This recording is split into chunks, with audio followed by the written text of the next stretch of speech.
Thanks for staying with us. Business Live is brought to you by EcoBank, the Pan-African Bank. Now, the Securities and Exchange Commission says it will soon come up with a framework for corporate organizations to enable them give a fair representation of women at the board level of organizations.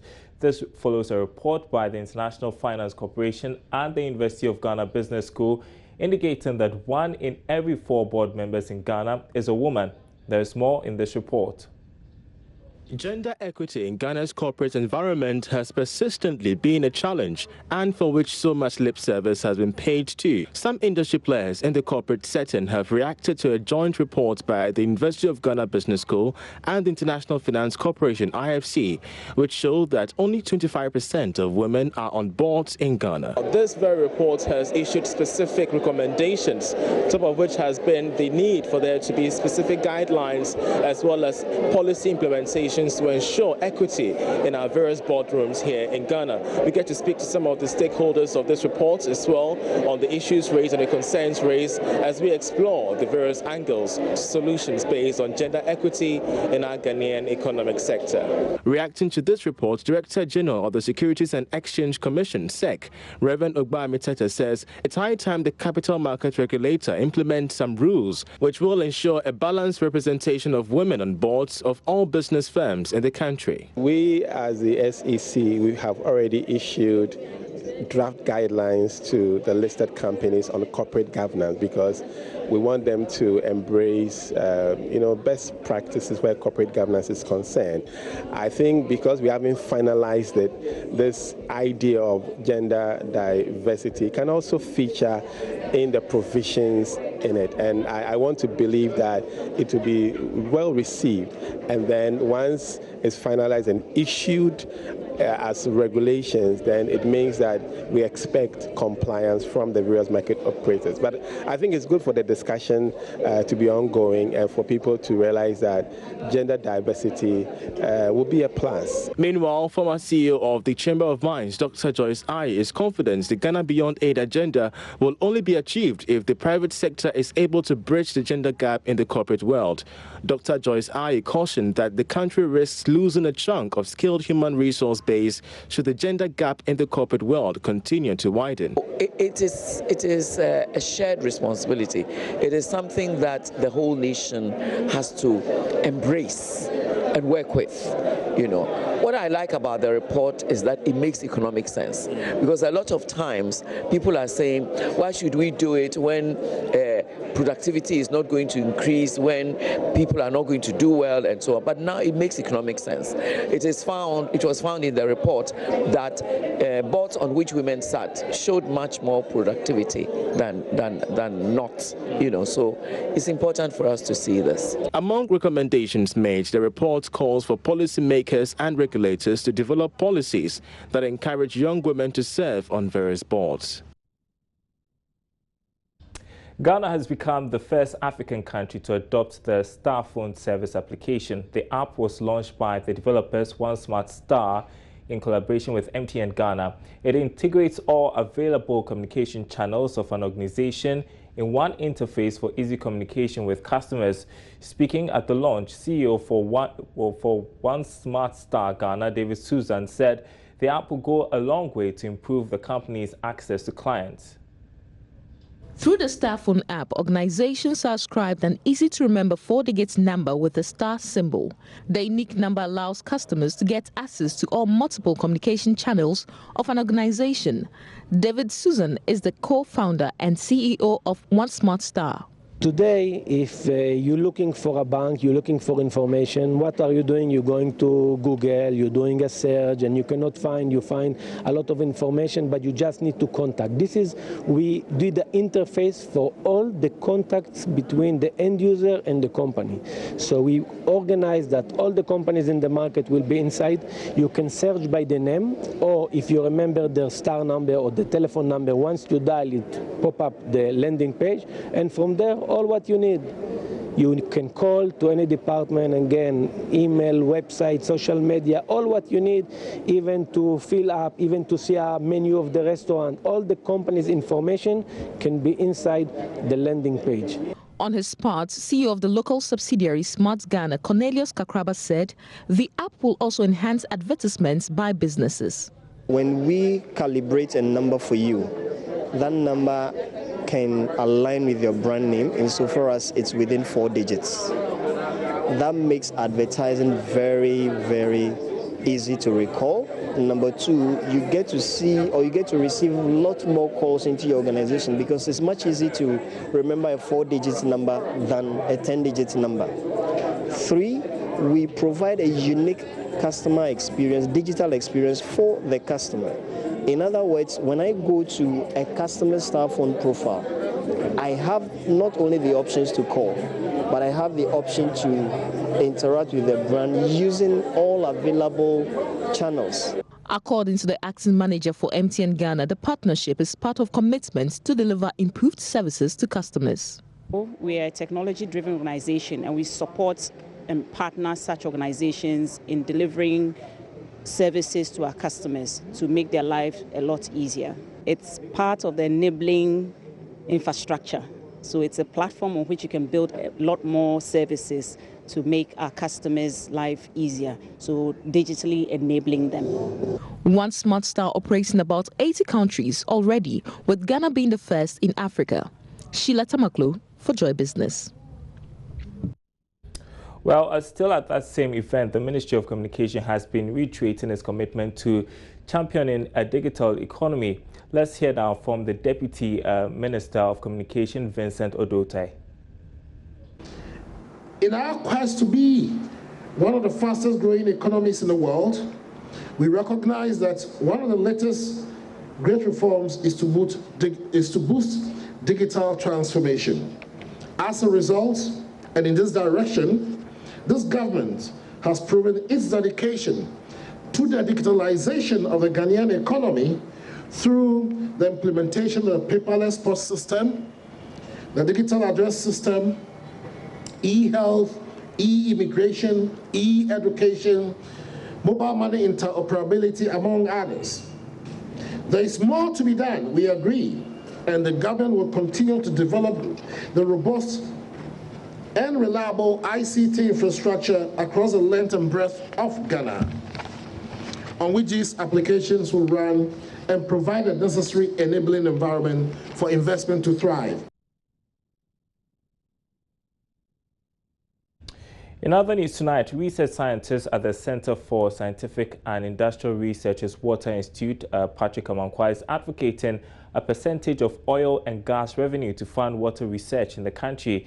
Mr. Amankwa says with the rate at which Ghana's water bodies are being destroyed to mining and other related activities, Ghana risks losing its surface water resource. He spoke to Joy Business after a presentation at the ongoing Water Africa and West Africa Building and Construction Exhibition and Seminar in Accra. Ebenezer Sabate has more in this report. Treated water for consumption is gradually becoming a challenge for the Ghana Water Company Limited due to the negative impact of illegal mining activities in some parts of the country. Surface water has been the source of drinking water for many households. However, researchers say due to certain lifestyles and demand-driven activities is likely to run out in the next few years. In an interview with Joy Business, research scientist at the Center for Scientific and Industrial Research Water Institute, Patrick Amankwa, called on government to prioritize underground water research with funds from oil revenue, as that will be the only source to rely on. We have no alternative.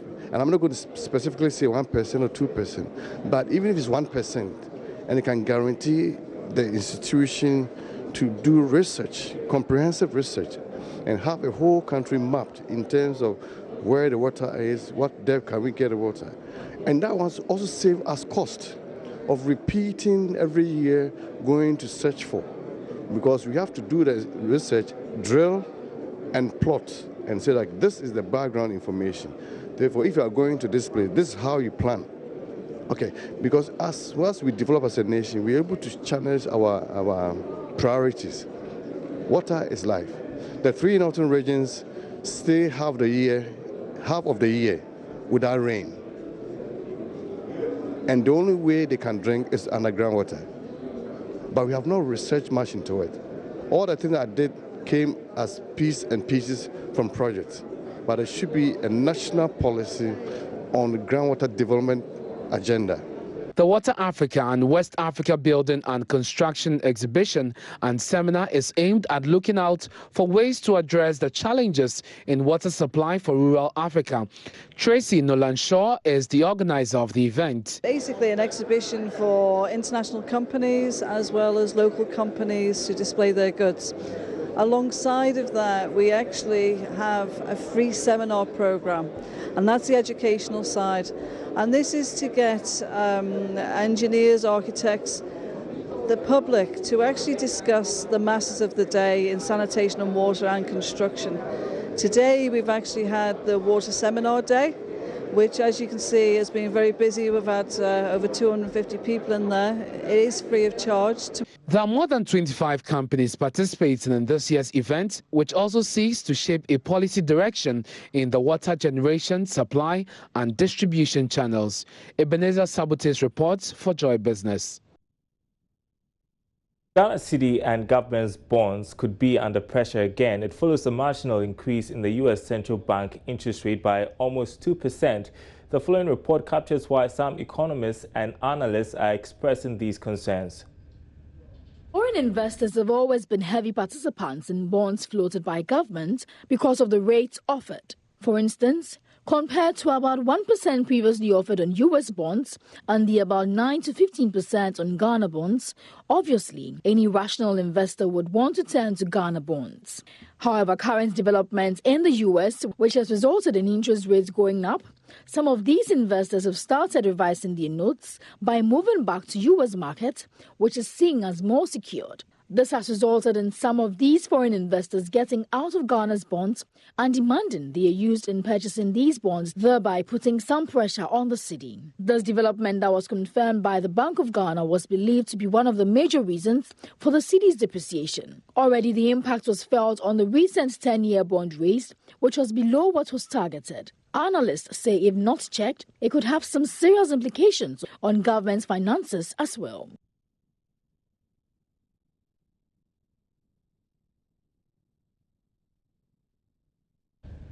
Now, the month of Ramadan finally ends today, and Muslims around the world bring to close 29 days of fasting. Even though a holy month, some Muslims in Ghana have also cashed in on the numerous business opportunities that generate significant attention during the period. These include the date food sale of bean pudding and pancake donuts, among others. Joy Business's Foziatu Adam brings us different perspectives to the thriving food business in the month of Ramadan. Seems to be a normal fruit for Muslims, but when it comes to Ramadan, Muslims have a special affiliation for it.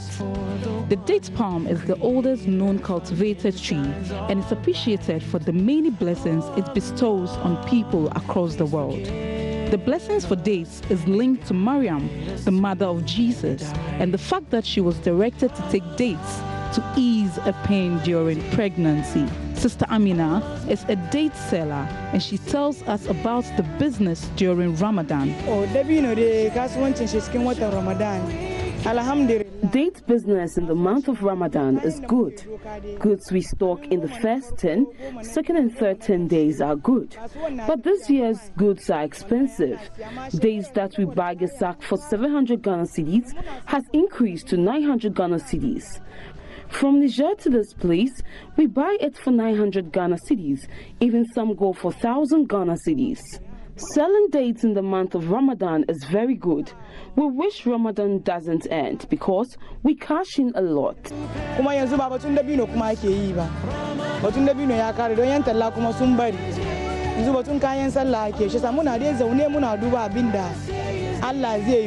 Another meal that surfaces only in the month of Ramadan is bean pudding, known as alele.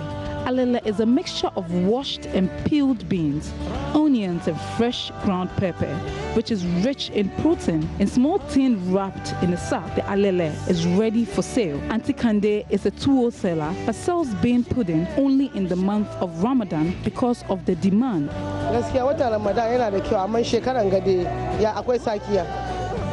I prepare bean pudding, which we normally call alele, only in the month of Ramadan.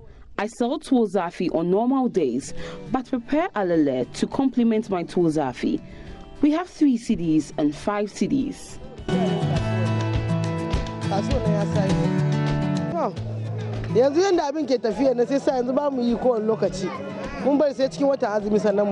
Sister Rukaya sells kose and pancake donuts.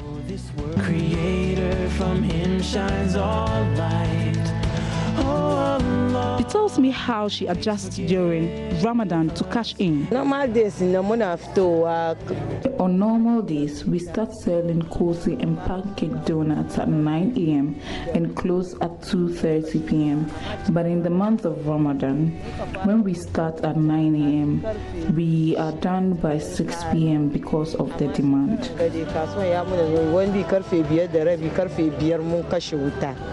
Even the Christian bread seller is not left out in the sale of her bread. Ramadan de Ukraine nyamienim. Obi ka cho say Ramadan aye womi. Ramadan bia o shedwa yeto. Every Ramadan, if you bring your bread, people buy.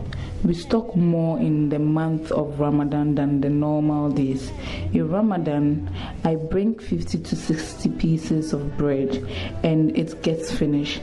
But when it's not Ramadan, I bring like 20 pieces. Ramadan season is people's cocoa season. You have to leave everything for Ramadan. Ramadan, any day, obi cocoa, unim cocoa, yeti cocoa. Give us and guide us to paradise. Kempinski Gold Coast Hotel with its clientele does not want to be left out, as it has introduced an iftar buffet purposely for Muslim clients in this holy month. Marketing manager of Kempinski Hotel, Ajua Kesua Kojo, tells me the maiden edition for the iftar buffet has been encouraging, with the intention of expanding the initiative next year. Well, we all know that the Kempinski brand is a renowned brand worldwide, and at the heart of our business is food and beverage. In that regard, Muslim community plays a very vital role, when it comes to food and beverage. And seeing as Ghana has, a very substantial Muslim population, we thought that it will be wise to do something for Ramadan. Despite the boom in some businesses, though, hairstylists located in Muslim-dominated areas see a decline in their businesses. With friends and family, we'll break bread. Hajia Fauzia is the CEO of Black Beauty. During Salah festivities, the Muslims do not braid a lot. Okay, so you're not expecting much boom for your hair or other beauty stuff you do during this last period? For the hair, no. But with the makeup, yes, I'm expecting much when it comes to the makeup. Ramadan is the 9th month in the Islamic calendar, and during this period, Muslims are not allowed to eat or drink during the day. With this month, some businesses see a boom, like the dates business, like masa, which is sold specifically in the Islamic-dominated areas. I walked through the town of Nima to find out how these businesses fare. And most of the traders tell me that this year has been bad for them, even though Ramadan is a business time for all of them. For Joy Business, Fauzia to Adam.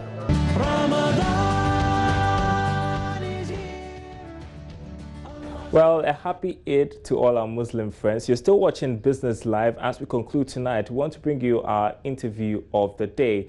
The National Identification Authority says it has no intention of backing down on the ongoing registration. The minority in Parliament and some civil society groups have raised concern over the exclusion of voter identification as a requirement for registration, with a court action initiated against the NIA. We hit the streets of Accra to seek views from a section of the public on what they make of the requirement. The requirement for the Ghana card is very cumbersome because the requirement will let other Ghanaians will not be part of the Ghana card, because it's not all the Ghanaians are having passports. neither the driving license. Well, I think that the requirement will be in line. I mean, ideally, if all things were okay in Ghana, like when people are born, their information is kept well, and people, you know, like most people have passports and all that, it would have been the best. But as it stands now, in Ghana, we don't have those kind of records. It's good, but the problem is about the registration of the passport. If you don't have passport, you can't do it, and most of us don't have passports. So that one is going to be very difficult. Oh, it's very bad. It's very, very bad because, you know, we are not equal. And me, I don't have the passport. So it's not this, because of this, I'll go to the passport office to be in the queue. Oh, no, it's very bad. Yeah, that'll be it for Business Live tonight. Thanks for watching. More news on our website, myjoyonline.com/business. You can see that behind me. We've got all the day's latest stories. Thanks for watching.